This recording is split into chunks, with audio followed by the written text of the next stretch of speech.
welcome back to my channel. Thank you so much for joining me. Today I am going to be doing another book review, and that book is The Vanishing Half by Brit Bennett. Now for anyone wondering, this is the Waterstones exclusive edition, and it's stunning, so I'll show you the hardback as well. It is just a gorgeous copy, but this book took the world by storm.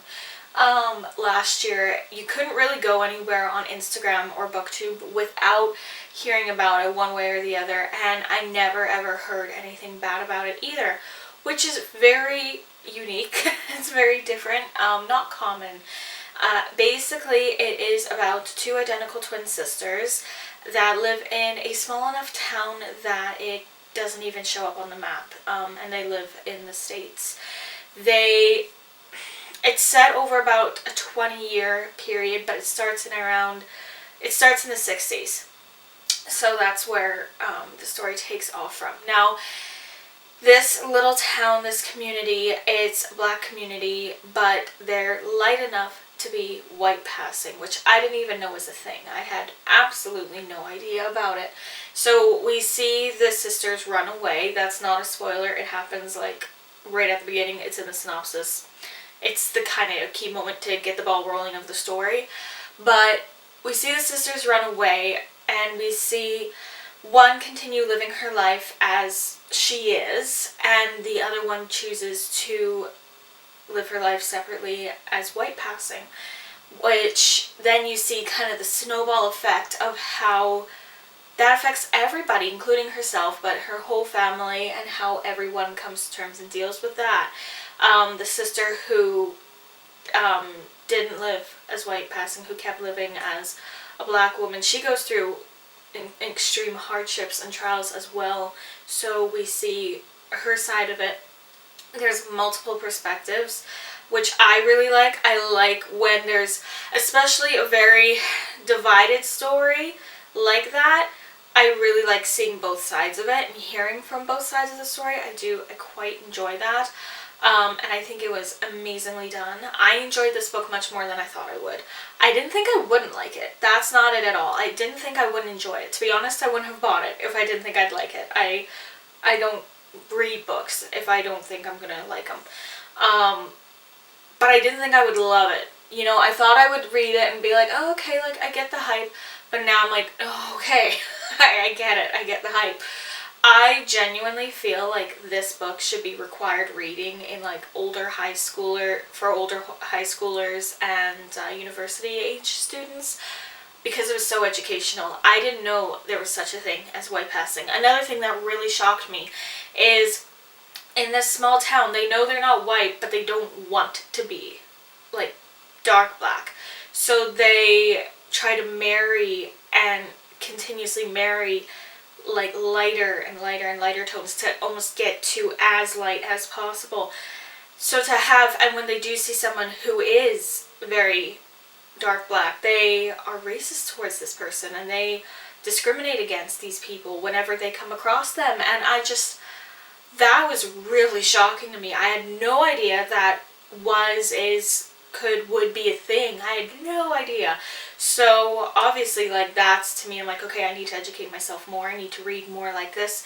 At the same time, I think this book is very much so, from what I've read, from what I've heard, from what I've seen, this book seems to be very much so kind of the first to bring out differences like that.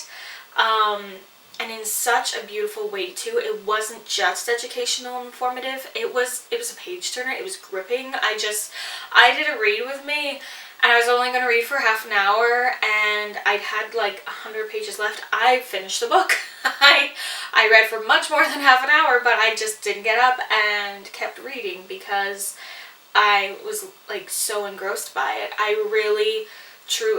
I felt so deeply for some of the characters, and we see, because it's spread out over around 20 years, we see their daughters, and we see the choices in their lives that their daughters make, and their ambitions, their goals, and how their decisions affect them, and them learning and getting to know their mothers more, and everything along those lines as well. We see characters struggling with being a trans person in a day and age where, you know, it was very taboo, and the necessary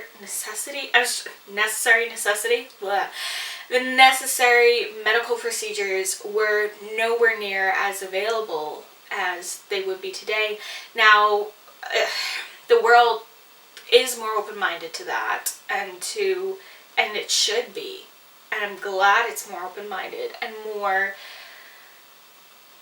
I don't know, more loving, more accepting, but it still has a long way to go, a very long way to go, but it is better than it was back in the 60s through 80s, you know? So I think that was really informative and educational as well, seeing someone who knows who they are and is extremely confident in who they are, but needs to match their outsides to their insides and doesn't have the tools at hand to do that, and you see them have to see what the routes and the options that are available are.